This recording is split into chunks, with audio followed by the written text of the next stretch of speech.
안녕하세요. 저 김창영 선생님이고요.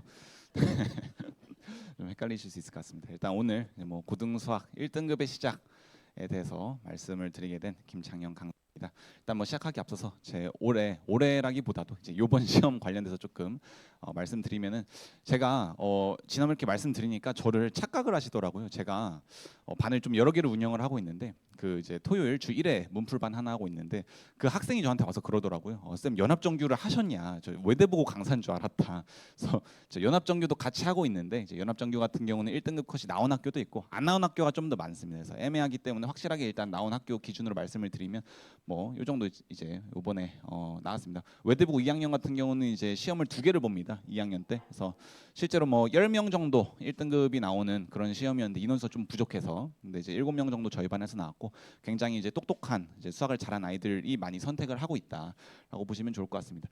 제가 올해 초에 두각에 입성을 해서 시작할 때 이제 4명, 10명 정도로 시작을 했는데 현재 뭐 여러 가지 뭐 아이들의 좀 호응도와 만족도를 토대로 실제로 이 정도로 이제 이건 이제 제 한 반 기준은 아니고요. 제가 여러 반을 진행을 하고 있어가지고 저에게 수강을 하고 있는 이제 고1, 고2 학생 수 정도라고 보시면 좋을 것 같습니다. 그래서 이제 많은 학생들이 제 수업에 대해서 조금 만족을 하고 좋아하고 어떤 도움을 많이 받고 있다라고 느끼는 부분이 많은데 그런 부분에서 제가 이제 어머님들께 오늘 고등학교 결국엔 이거잖아요. 어머니 결국 다 궁금하신 부분이 설명해 주제 다 다르더라도 결국엔 1등급 어떻게 받느냐 이거거든요 사실은. 그래서 그거에 대해서 조금 제 의견 그리고 아이들이 많이 호응을 했던 그런 부분에 대해서 조금 말씀을 드리겠습니다. 제가 수학을 잘하는 학생이었습니다. 그래서 저가 했던 것들도 있고요. 그리고 제가 좀 놀랐던 게 제가 요 대치동에서 이제 수학을 잘한 아이들을 만나고 지낸 지가 대략 7년 정도 됐는데 7년 동안 아이들을 보면서 좀 놀랐습니다. 왜냐하면 제가 생각했던 저의 공부 방법과 말을 하지 않아도 그들도 그런 식으로 하고 있는 방법들이 공통적인 게 많았어요. 그래서 이렇게 하는 게 결국에는 수학을 잘할 수 있구나라는 부분에 대해서 조금 정리를 해서 제가 3가지로 좀 요약을 해봤는데 요 첫 번째 제가 가장 중요하게 생각하는 건데 발상 노트라는 겁니다. 이게 뭐냐면은 그러니까 제 수업을 듣든 제 수업을 듣지 않으시든 어느 학원을 가시더라도 도움이 될 것 같은 부분을 말씀을 드리는 거예요. 우리 어떤 학원 가도 다 오답 노트 봤죠. 오답 노트 아이들이 어떻게 합니까? 일단 개인 숙제를 먼저 하고 오답 노트를 할까 말까 고민을 해요 보통. 그리고 이제 오답 노트 안 할 때도 있고 뭐 열심히 할 경우는 할 때도 있습니다. 근데 그냥 오답 노트를 풀면 제가 생각했을 때는 그 문제만 맞추게 돼요. 근데 그 문제 절대 시험지에 안 나옵니다. 학교 시험지에 안 나오기 때문에 제가 가장 중요하게 생각하는 게 이제 일문지천이라는 사자성어거든요. 제가 만들었습니다. 모르시는 게 당연한 거예요. 하나를 토대로 첫 문제를 맞출 수 있게 한다. 그게 바로 저만의 규칙 만들기입니다. 내가 이 문제를 못 풀었는데 내가 어떤 사람이 나한테 어떤 한 문장을 얘기를 했을 때 어떤 문장을 내가 들었으면 문제를 풀 당시에 이걸 맞췄을 확률이 가장 높아졌을까 하는 그 한 문장을 찾는 거예요. 그걸 실제로 제가 많이 했었고 제가 느끼기에도 수학 실력이 많이 늘어났다고 보여질 정도로 느껴졌어요. 그리고 이제 이런 게 사실은 저 말고도 수학 잘하는 아이들이 동일하게 하고 있습니다. 이미 말을 안 하더라도. 그래서 오답 노트를 풀 때 자녀분께서 어떤 문제를 풀 때 틀렸을 거 아니에요. 그래서 틀렸을 때 거기서 내가 왜 틀렸는지 어떤 문장을 만들었으면 이걸 맞췄을 수 있을까 하는 거를 조금 한 차원 더 업그레이드해서 생각을 하면 좋을 것 같고요. 이제 두 번째 같은 경우는 실수죠. 이건 이제 사실 실력을 높이는 거라고 하면 얘는 실력이 높더라도 우리 시험에서 성적으로 연계되는 건 좀 다른 의미를 갖습니다. 저도 실수가 되게 많은 편이었습니다. 우리 아이들도 실수가 되게 많아요. 특히 이제 남학생들이 좀 실수가 많습니다. 그때 제가 했던 것 중에 하나에 그런 게 있어요. 우리 아이들한테도 항상 얘기를 하는 건데 실수가 2가지 종류가 있는데 첫 번째는 정말 그냥 사고가 난 겁니다. 그냥 그날 갑자기 제가 이제 시각이 좀 멀어가지고 잘못 보게 된 경우도 있고 본인이 보통 하던 실수를 하는 경우도 있어요. 예를 들어서 0이랑 6을 항상 아이들이 헷갈려요. 그래서 6 썼는데 0으로 보고 혹은 제가 가르쳤던 학생 중에 그런 친구도 있었어요. 13 곱하기 4를 하면은 42거든요. 근데 매번 자리 올림을 잘못해서 52라고 틀리는 그런 이제 본인의 실수 패턴이 있습니다. 그래서 그거를 좀 경험을 했을 때 다 적어 놓자라는 겁니다. 그러면 적어도 시험장 갈 때 제가 이걸 항상 보라고 해요. 그럼 정말 내가 했던 실수는 안 할 수 있잖아요. 그러면 이제 일단 확률은 줄어들겠죠. 요거 그 질문으로도 네이버 폼으로 올라왔던데 실수 어떻게 하면 안 할 수 있냐. 제가 조금 답변드리면 그런 방법이 있긴 합니다. 근데 이렇게 한다 해도 실수를 아예 안 할 수는 없어요. 그거는 뭐 사람인지라 분명히 할 수도 있는 확률은 전교 1등도 있습니다. 하지만 이렇게라도 최소화를 할 수 있다. 그래서 이 2가지가 일단은 제가 봤을 때 중요하고 이 3번째 시크릿 노트인데 이게 뭐냐면 제 교재입니다. 제 교재 이름이 시크릿 노트고요. 제가 그냥 만들어 놓은 여러 가지 대치동 문항, 심화 문항들에 대한 풀이법, 해법, 스킬들을 그냥 모아놓은 자료예요. 그래서 제가 교재가 굉장히 많습니다. 매차 나가는데 근데 우리 아이들이 제가 뭔가 알려줬을 때 이거 나오면 이렇게 풀어, 저거 나오면 저렇게 풀어 이런 것들이 굉장히 많잖아요. 근데 그거를 결국엔 본인 머릿속에 다 집어넣어야 되는데 이게 막 난잡해집니다. 계속 이제 회차를 거듭하다 보면. 그래서 제가 좀 아이들한테 강요를 하는 게 하나 있어요. 강요도 아니고요. 강제입니다. 제가 어떤 문제를 풀다가 이런 문제를 이런 식으로 푸는 게 좀 더 좋아라고 얘기를 하면 아이들이 좋은 방법이다. 저렇게 풀면 되겠다 하고 까먹어요. 시험장 가면 이거 분명 창쌤이 뭐 얘기했는데 뭐였더라 하면서 결국 풀던 대로 풉니다. 그렇게 하는 게 아니라 저는 딱 그렇게 설명을 하고 나면은 다 시크릿노트 펴라 그럽니다. 지금 펴 그냥. 피고 다 폈어요. 적어. 자, 요렇게 적어 하고 제가 필기까지 써줘요. 그럼 그걸 다 적습니다, 아이들이. 그리고 그거를 모아요. 결국에 모아지겠죠, 나중에는. 교재라는 거는 이제 되게 부연 설명도 많고 한데 결국에 엑기스만 모아놓은 겁니다. 그래서 그거를 나중에 시험장 갈 때 쭉 봐요. 그럼 이제 그게 결국에 무조건적으로 시험에 나올 수밖에 없어요. 제가 만들어 놓은 게 한두 개가 아니기 때문에 그걸 다 비껴나가서 유형이 나올 수가 없습니다. 그래서 실제로 이 시크릿 노트를 토대로 우리 아이가 어떤 이제 느낌을 받게 되느냐. 죄송합니다. 네. 요게 이제 요번에 제 수업에 들어온 친구예요. 요번에 들어왔고 중간고사 때는 다른 반에서 다니다가 요번에 제 반에 입반을 했고 실제로 그 이전에 다니던 반에서는 1등 압도적으로 1등을 매번 하던 친구고 저희 반에서는 현재 중상위권 정도 하고 있습니다. 경우의 수를 못해서 사실 제 반에 들어왔어요. 요번에 이제 1학년 어머님들 경우의 수 파트가 들어있죠. 경우의 수가 굉장히 많이 좋아진 것 같다. 이거 아이가 직접 보낸 겁니다. 갑자기. 그리고 이제 이런 얘기를 하죠. 7분 걸리는 거 지금 본인은 3, 4분 만에 푼다. 자, 이런 식으로 제가 만들어 놓은 게 한계가 아닙니다. 굉장히 많아요. 그럼 거기서 만약에 시험 문제로 하나라도 걸리면 그 문항에서는 3, 4분을 세이브를 한 거예요. 그럼 그동안 이 아이는 제 반 아이는 다른 문제를 더 풀 수도 있고요. 아니면 다 풀었다고 한다면 실수를 안 하기 위해서 검토를 할 시간이 있어요. 우리 아이들 끝나고 나면 시간 없었다. 검토도 못했다. 이거 한 바퀴 도는데도 시간이 너무 힘들었다. 이렇게 얘기를 하지 않습니까? 그런데 실제로 도움이 되고 있다.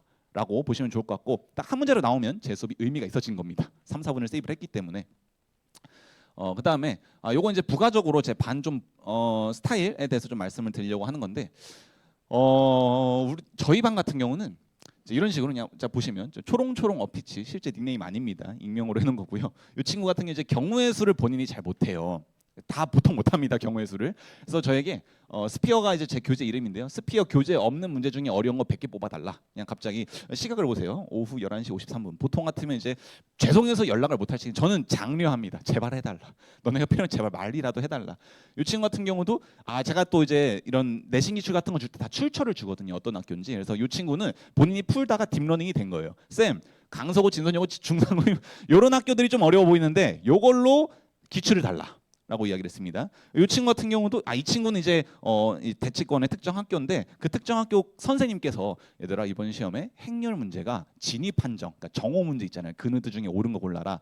그 문제가 어렵게 나올 거야라고 얘기를 했대요. 그래서 저한테 진입 판정 문제 어려운 거 좀 자료를 달라. 그래서 제가 100제짜리를 줬어요. 문장 100개. 자, 이 학생이 그 100개 다 맞췄을까요? 절대 아니죠. 확률상 2의 100승분의 1인데 절대 안 됩니다. 그래서 그거를 다 줬어요. 오케이 했죠. 그래서 줘가지고 따로 이런 식으로 추가적으로 줍니다. 자, 이렇게 말씀을 드렸을 때 어머님들 딱 제가 지금 독심술을 한번 이용을 해보겠습니다. 우리 아이는 저렇게 질문 안 하는데 딱 이 생각하셨죠 지금? 끄덕이시는 것 같은데 그 친구가 바로 이 친구입니다. 자, 이 친구로 말할 것 같으면 수업 때 단 한마디도 안 하는 정말 내성적인 친구예요. 진짜 조용합니다. 근데 이 친구조차 저에게 오전 7시 반 학교를 아마 등교를 할 때였을까요? 등교하면서 갑자기 뭐 불현듯 좀 불안감이 느껴졌을까요? 그래서 저한테 이렇게 부등식 문제, 자기는 부등식이 좀 부족한 것 같다. 어려운 거 100문제 정도 달라 해서 제가 줬어요. 이 어머님 아마 이 얘기 들으시면 놀라실 겁니다. 내 아들이 이랬다고? 이러시면서. 그래서 제가 그렇게 만들어요, 아이들을. 그리고 결국에 공부를 잘한다는 거는요. 어머님들 다 공감하시겠지만 절대 가둬놓고 강압적으로 시켜서는 절대 뭐 될 수도 있지만 그렇게라도 해야 되는 상황이 있을 수도 있지만 사실 되게 어려운 방법이에요. 그러니까 아이 스스로 그냥 본인이 가장 못하는 걸 누가 제일 잘 알겠습니까? 물론 저도 잘 알죠. 많이 보고 하니까. 근데 가장 잘하는 건 본인 자신이에요. 그래서 제가 개별적으로 너 부족해라고 하면 제가 준 적도 많아요. 너 이거 부족한 거 이거 풀어봐라고 준 적도 많은데 본인이 느꼈을 때 저 이게 좀 더 필요합니다라고 얘기를 제가 하라고 강요를 하고 이렇게 하고 있습니다. 이게 저희 반 분위기예요. 자기주도적으로 진취적으로 메꿔 나갈 것. 그리고 이렇게 제가 주는 게 사실 되게 힘들어요. 저도 일이 많고. 근데 제가 또 젊지 않습니까? 열정 하나만으로 그냥 이렇게 아이들을 이끌어 나가고 있습니다. 그래서 뭐 이렇게 진행을 하고 있고요. 제 뭐 정규 커리에 대해서 간략하게 말씀을 드리면 요건 그냥 요 토대로 조금 뭐 아셨으면 하는 부분도 있어가지고요. 이번에 여름방학 같은 경우는 공수2랑 대수가 일단 메인으로 나가요. 메인으로. 그 다음에 기하랑 뭐 선행, 누적, 워크업 이렇게 뭐 서브로 나가는데, 자 이렇게 제가 말씀을 드렸을 때 어머님들께서 어떤 질문을 가장 많이 하시냐면, 아 우리 아이가 미적분 1을 아직 안 했어요. 미적분 2를 아직 안 했어요. 확통을 아직 안 했어요. 언제 할까? 이런 질문이 실제로 네이버 포맷도 많이 있더라고요. 제가 이제 항상 말씀드리는 게 저희 반 기준으로 제가 일단 커리를 짜는 거긴 하고, 저희 반 기준으로는 일단은 뭐 확통까지는 얼추 다 되어 있는 학생들이 대다수라 이렇게 커리를 짜는 거긴 하지만, 제가 뭐 짜놓은 학생들도 사실 되게 불안해 많이 하거든요. 그래서 그 말씀드리면, 저희 여름방학 있잖아요. 한 달이에요, 한 달. 4주고요. 주 2회 수업하면 8번입니다. 8번 수업만으로 대수 하나를 끊는다는 것도 되게 사실은 어려운 일입니다. 원래 같으면. 그래서 제가 주 4회를 열어놨어요, 실제로. 근데요. 미적분 1, 2 확통까지 다 하는 거는, 그러니까 물론 급하신 마음은 이해가 가지만 사실상 불가능하다. 그럼 여기서 저희가 해야 되는 건 뭐냐면 선택과 집중, 그리고 경중성이에요. 나에게 뭐가 급한 건가? 우리 아이에게 가장 급한 게 뭘까요? 당연히 공수2입니다. 다 맞게 하니까. 그래서 공수2 하는 거예요. 그 다음으로 급한 거, 그 다음에 하는 거 대수입니다. 그럼 이제 미적분 1, 2 확통 우리 아이 배우긴 했지만 뭐 기본만 했다. 그럼 이제 까먹을 텐데 이거 나중에 어떻게 하느냐?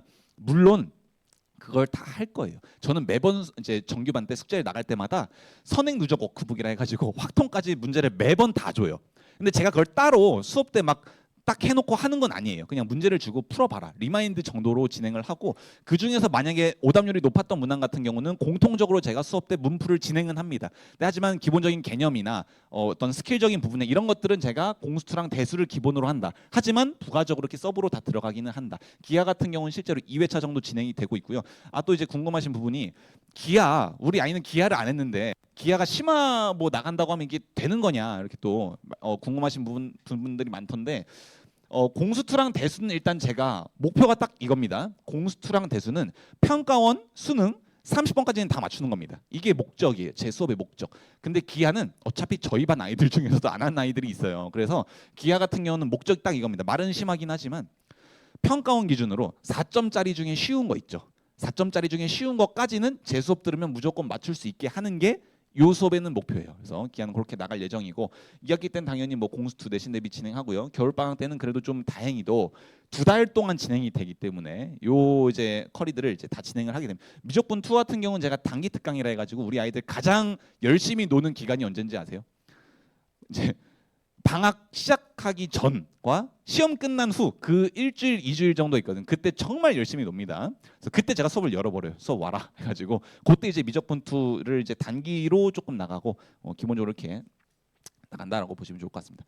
그 제 뭐 방학 제 시간표고요. 뭐 기본적으로 이제 공수2 특강 화목 때 듣고 월금 저녁 때 이제 기하 플러스 대수의 정규반을 들으면 추천을 드리는데, 여기서 또 어머님들이 저한테 지난주에도 한 분이 여쭤보신 게, 대수 특강을 제가 열고 대수 정규도 있는데 이거 둘 중에 뭘 선택해야 되느냐라고 또 여쭤보시더라고요. 기본적으로 어떤 반을 가더라도 심화반 같은 경우는 특강이 좀 더 쉽습니다. 그러니까 딱 차이를 말씀드리면, 특강은 입태가 없어요. 정규는 입태가 있습니다. 그러므로 특강 때는 조금 상대적으로 이제 수학이 좀 어려운 친구들이 더 있을 거고, 정규 때는 좀 더 잘하는 아이들이 많겠죠. 그거에 맞춰서 저도 수업을 진행을 합니다. 그럼 이제 요 반과 요 반 같은 경우 자료가 완전 똑같냐? 그렇지 않습니다. 절반 정도 공유가 돼요. 절반 정도. 그리고 나머지 절반 같은 경우는 대수 특강 때는 좀 더 쉬운 거, 그리고 정규 때는 좀 더 어려운 거를 진행을 하고요. 수업 자체도 정규 때는 이제 조금 이해한 것 같다면 이제 좀 더 쉽게 넘어갑니다. 그래서 좀 더 딥하고 좀 더 어려운 개념들을 많이 얘기를 하고, 특강 때는 기본적으로 보편적으로 좀 배울 만한 부분들을 얘기를 함에도 불구하고 사실 정규보다 쉽다는 거지 절대적으로 쉬운 수업은 아니에요. 심하긴 합니다. 그래서 그렇게 일단은 보시면 좋을 것 같습니다. 뭐 제 진도 교재입니다. 아까 말씀드린 이제 창스 시크릿 노트랑 창스 킬러라는 게 있는데, 언어 유희고요. 창스인 뽑아놓은 킬러 문제이자 동시에 제가 만들어놓은 스킬을 토대로 풀어본다, 뭐 이런 이야기입니다. 그리고 이제 어머님들께서 또 이런 분도 좀 계세요. 편법 이런 거 있잖아요. 스킬 좀 안 좋아하는 강사들도 있던데 좀 괜찮은 거냐라고 이제 여쭤보시는 분들도 꽤 있으신데, 제가 딱 이렇게 말씀드릴게요. 제가 만든 스킬은 약이거나 독약이다라고 저는 항상 말씀을 드려요. 약이거나 독약이다. 왜냐하면 기본적으로 어떻게 푸는지를 모르는데 이 스킬을 쓰면은 독약입니다. 그건 정말 안 좋은 거예요. 기본적인 수학 사고력을 저해시키는 건데, 근데 본인이 어느 정도는 풀 줄 알아. 아까 말씀드린 것처럼 7분 걸려서 푸는 풀이로 풀 줄은 알아. 근데 귀찮을 뿐인데, 그때 이걸 알면은 그거는 신약입니다. 굉장히 좋은 약이 됩니다. 그래서 그렇게 조금 보시면 좋을 것 같고요. 제 수업 구조인데 이제 수업 교재로 일단 진행을 제가 하는데 제가 어떤 식으로 하는 게 좀 더 1등급을 향해서 가는데 효율적이냐라고 말씀을 드리고 싶냐면 일단 제 수업은 진도를 2번을 돌아요. 2바퀴를 돕니다. 첫 번째는 풀이의 이해. 제 수업의 전반부는 풀이의 이해라는 걸 해요.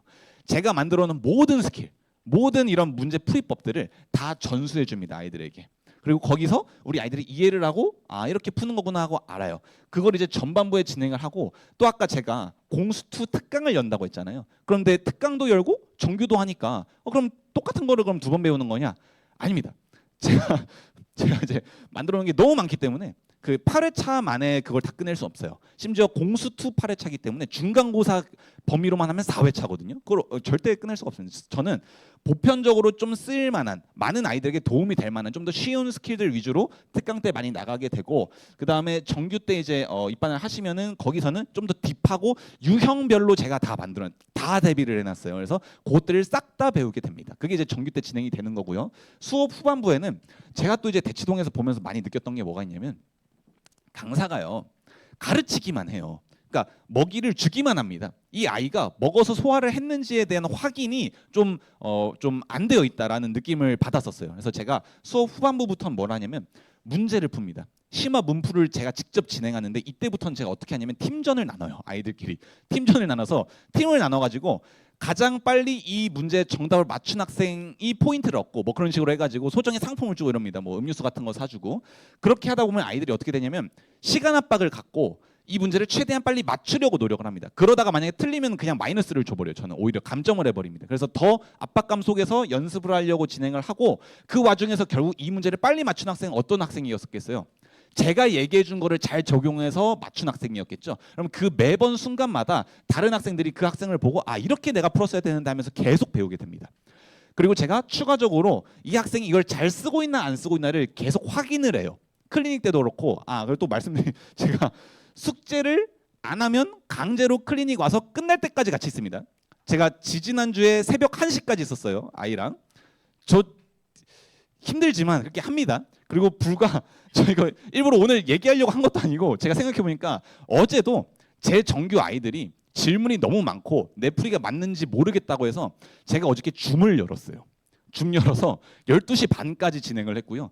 어제 했는데도 아이들이 질문이 너무 더 많다고 해서 오늘도 진행을 할 예정입니다. 줌으로. 따로 수강료 받는 것도 아니에요. 단지 아이들이 필요로 하다고 하니까 1등급을 받아야 되니까 그냥 그렇게 진행을 하는 겁니다. 그래서 우리 아이들이 그 풀이를 정확하게 쓰고 있는지까지 완벽하게 확인을 하고 시험장에 보냅니다. 그렇게 하면 제가 직접 푸는 것처럼 그 아이들이 풀어요.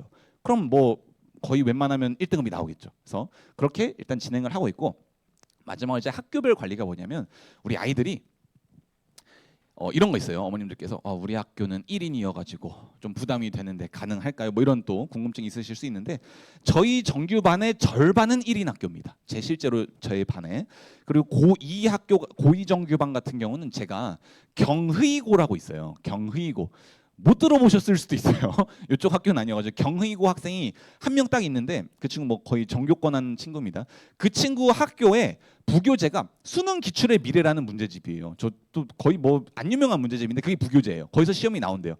그 문제집에 200문제 정도 있거든요. 문제가 제가 그거 싹 다 변형해서 줬습니다. 그 학생만을 위한 겁니다. 이거는 그럴 수밖에 없는 게 그 학생밖에 없으니까 제 반에 그 학생만을 위해서 그냥 변형을 해줬고 이게 결국에 또 돌고 돌아서 제가 젊고 열정이 있기 때문에 그런 겁니다. 그래서 이렇게 일단은 다 어떻게든 무조건적으로 무한히 제공을 하려고 하고 있다라고 알아주시면 좋을 것 같습니다. 그다음 뭐 개별 오답노트 당연히 다 나가고 있고요. 뭐 관리 뭐 이렇게 매번 진행하면 우측에 보시는 이런 성적표가 나갈 겁니다. 어머님들께서 이 성적을 보시고 기분이 좋으실 수도 있고 안 좋으실 수도 있습니다. 굉장히 조차 안 좋은 그런 성적표고요. 여기 뭐 다 읽어보시면 좋고 이제 마지막에 숙제를 미제출할 경우에 방학 때도 마찬가지인데요. 숙제를 안 하면 그건 저는 학생으로서의 본분을 다했다 생각하지 않습니다. 아니 제가 이걸 주고 이걸 하면은 1등급이 나와라고 제가 전문가가 얘기를 해줬는데 그걸 안 했다는 얘기 1등급 안 받겠다는 얘기죠. 그래서 그거를 강제적으로 제가 클리닉 때 와서 무조건적으로 하고 가게 만들고요. 근데 또 이러실 수도 있어요. 아 우리 아이는 좀 알아서 하겠습니다. 우리 아이 좀 봐주세요 하시면은 어머님의 사유가 있는 한 제가 그건 봐드립니다. 어머님이 집 보내달라고 하시면 보내드리는데 어머님이 또 이러신 분도 계세요. 제발 감금시켜서 다 끝내고 와주세요 하면은 감금시켜버립니다. 새벽 1시까지 이게 아이들한테 좀 인식을 시켜줘야 돼요. 숙제를 자꾸 옵션으로 생각을 해요. 우리 아이들이 안 하면 뭐 그냥 회초리 한 대 맞고 끝나지. 회초리가 아니잖아요. 이거는 내신인 거고 인생인 거잖아요. 그래서 그걸 조금 무조건적인 부분을 조금 얘기를 해주려고 합니다. 뭐 누가 1등급이 될 수 없지만 누구나 1등급이 될 수 있다. 어느 누구든 뭐 제 설명을 토대로 조금 많은 도움을 받으셨으면 좋겠고요. 더 나아가서 제 정규반을 만약 입반하시면 무조건적으로 어떻게든 1등급을 만들어낼 수 있는 확률이 가장 높아지는 강사라는 점을 말씀드리면서 마치도록 하겠습니다. 감사합니다.